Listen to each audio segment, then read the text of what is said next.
அன்பார்ந்த எங்களுடைய மூலம், பூராடம், உத்திராடம் ஆகிய நட்சத்திரத்தில் பிறந்த தனுசு ராசி நேயர்களுக்கு வருகின்ற 14/4/2026 அன்றைய தினம் தமிழ் புத்தாண்டு பராபவ வருஷம் அப்படிங்கிற வருஷம் பிறகுது. இந்த பராபவ வருஷத்தில் பொதுவான பலன்கள் நன்மை, ஜென்ரல் பலன்கள் எல்லாருக்கும் நல்லா இருக்கு. பொதுவாக எல்லாரும் சாப்பிட்டா நமக்கு வயிறுமா, நாம் சாப்பிட்டா தான் நமக்கு வயிறும். இப்போது நம்ம தனுசு ராசிக்கு இந்த பராபவ வருஷம் எப்படி இருக்குங்கிறத பார்க்கணும்.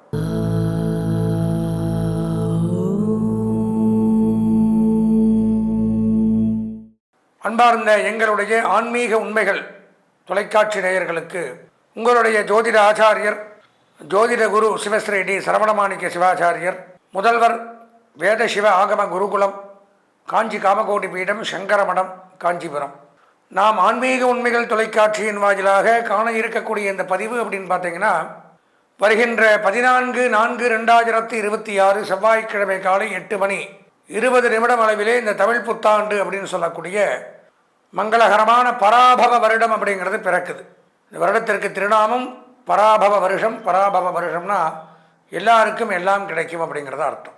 இந்த பராபவ வருஷத்தில் என்னென்ன நன்மைகள், பொதுவான பலன்கள், அதனைத் தொடர்ந்து 12 ராசிகளுக்கு முன்னான பலாபலன்களை பற்றித்தான் நாம் இப்போ பார்க்கிறோம். இந்த பதிவில் பராபவ வருடத்துடைய வெண்பா என்ன சொல்லுது? மிக்க பராபவத்தின் மேதினியிற் பின் மழையாம் தக்க பசுக்கள் தழைக்கும் இக்கு பலிக்காது 4 வகை பள்ளியிற்கும் இன்பம் கலிக்காதனவே கருது அப்படிங்கிறார் வெண்பா. இந்த வருடத்தினுடைய வெண்பா என்ன அர்த்தம்னா, பராபவ வருஷம் தமிழ் புத்தாண்டில், வரக்கூடிய தமிழ் புத்தாண்டில் முன்பகுதியில் மழை இருக்காது, வருட பின்பகுதியில் மழை நன்றாக இருக்கும். பசுக்கள் செழிப்பாக வளர்ந்து பால் வளங்கள் பெருகும், கால்நடைகள் பெருகும். அனைத்து வகை மக்களுமே சிறப்புடனும் செல்வத்துடனும் நோய் நொடியின்றி மிகுந்த செல்வாக்குடனும் சந்தோஷத்துடனும் வாழ்வார்கள். இந்த வருடத்தினுடைய நவக்கிரக நாயகர்களுடைய வேலைகள் என்னன்னு பார்த்தீங்கன்னா, ராஜாவாக குரு விளங்குவதால் ஆன்மீகம் பெருகுது, வங்கி நீதித்துறை சிறந்து விளங்குது. மந்திரியாக செவ்வாய் விளங்குறதுனால தீ விபத்து ஏற்படுது, சில இடங்களில் மழை இருக்காது. அர்க்காதிபதி சந்திரனால நல்ல மழை விளைச்சல் பெருகும், தானிய விருத்தி உண்டாகும், விலைவாசி குறையும். சஸ்யாதிபதி சுக்கிரன் புஷ்ப வியாபாரங்கள் பெருகும், புஷ்ப வகை உற்பத்திகள் அதிகரிக்கும், வாசனை திரவியங்கள் பெருகும். சேனாதிபதி சந்திரன் பெண்கள் பல துறைகளிலும் சிறந்து விளங்குவார்கள், சுகமாக வாழ்வார்கள். பெண்களுக்கு நன்மை இந்த ஆண்டில். ரசாதிபதி சூரியன் புதிதாக எண்ணெய் உற்பத்திகள் பெருகும், உள்நாட்டிலேயே எண்ணெய் வியாபாரங்கள் பெருகும், எண்ணெய் விலைவாசி குறையும்.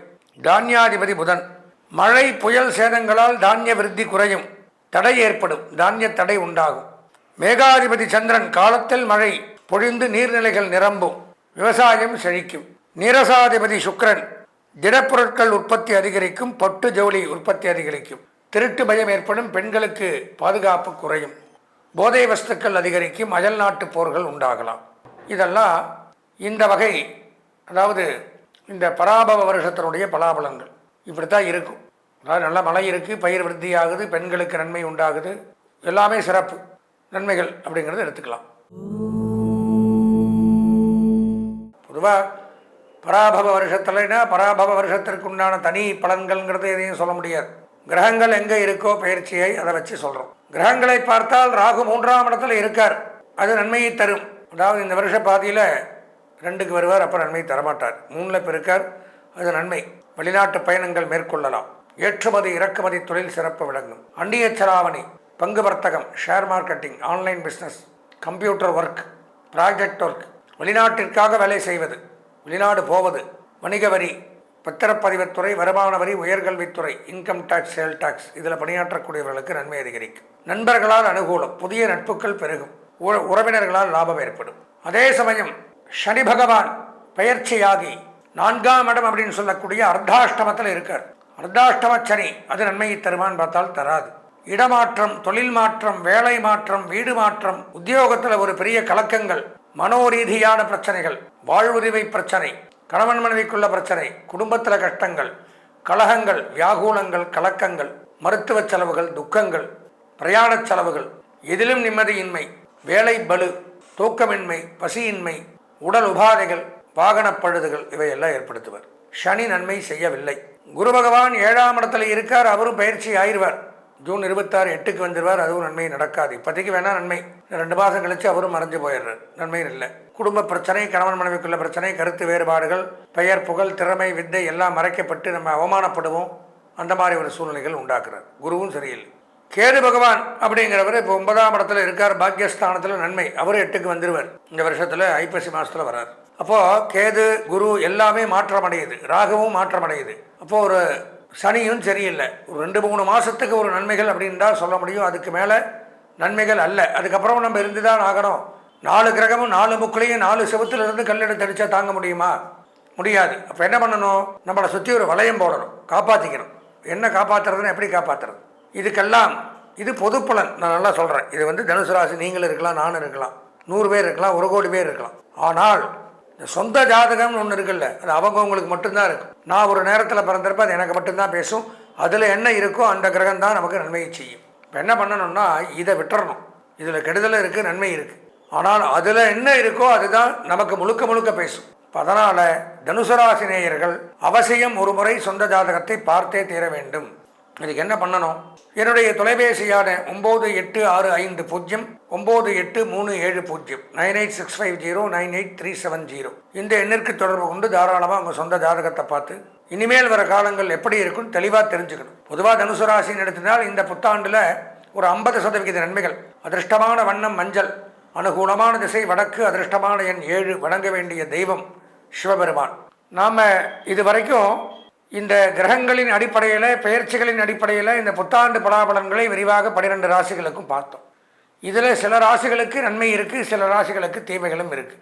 இப்போ பொதுவாக பார்த்தோம் அப்படின்னா, நாங்கள் சொல்கிற இந்த பலாபலன்கள் அப்படிங்கிறது எந்த ஒரு யூடியூப் சேனலாக இருக்கட்டும், யாராக இருந்தாலும் சரி, காம்பவுண்டாக அந்தந்த அன்னைக்கு கிரகங்கள் எங்கெங்கே இருக்கோ அதை பயிற்சிகளை அடிப்படையாக கொண்டு தான் நாங்கள் சொல்கிறோம். இது வந்து 100க்கு 100% நமக்கு பலிக்குங்கிறத எடுத்துக்க முடியாது. 10 பேரில் ஒரே மாதிரி இருக்காது. ரிஷபராசியில் பிறந்த அத்தனை பேர் ஒரே மாதிரி இருக்க மாட்டான். உதாரணத்துக்கு சொல்கிறோம். அப்போது அவங்கவுங்களுக்கு இதுதான் நடக்கும், இந்த புத்தாண்டில் இதுதான் நன்மை அப்படின்னு தெரிஞ்சுக்கணுன்னா அவசியம் ஒரு முறை உங்களுடைய சொந்த ஜாதகத்தை நீங்கள் பார்க்கணும். பார்த்தால்தான் இந்த பயிற்சிகள்லாம் எப்படி இருக்குது, இந்த தமிழ் புத்தாண்டில் என்னென்ன கிரகம் எங்கே இருக்குது, என்னென்ன பயிற்சிகள் நமக்கு சாதகமாக இருக்குது, என்ன பரிகாரங்கள்லாம் பண்ணணும், எதிலிருந்து தப்பிக்கணும், இதெல்லாம் தெரிஞ்சுக்கணுன்னா அவசியம் சொந்த ஜாதகத்தை பார்க்கணும். சொந்த ஜாதகத்தை பார்க்கணுன்னா நீங்கள் என்ன பண்ணணும்னா, இந்த ஸ்க்ராலிங்கில் வரும், இல்லாட்டி என்னுடைய ஃபோன் நம்பர் சொல்கிறேன், நோட் பண்ணிக்கங்க. 9865098370 9865 9837 இந்த எண்ணிற்கு தாராளமாக தொடர்பு கொண்டு உங்கள் சொந்த ஜாதகத்தை ஒரு முறை இந்த தருவாயில் பார்த்தீங்கன்னா இந்த ஒரு வருஷத்துக்கு நீங்கள் என்ன பண்ணணுமோ அது அத்தனையும் ஃபுல்லாக தெரிஞ்சுக்கலாம். தெரிஞ்சுட்டு இந்த வருஷத்தில் எல்லா நன்மைகளையும் பெற்று சகல வளமுடன் வாழ வேண்டும் என்று இறைவனை பிரார்த்தித்து புத்தாண்டு வாழ்த்துக்களையும் தெரிவித்துக் கொண்டு ஆசீர்வதித்து விடைபெறுகிறேன். நன்றி, வணக்கம்.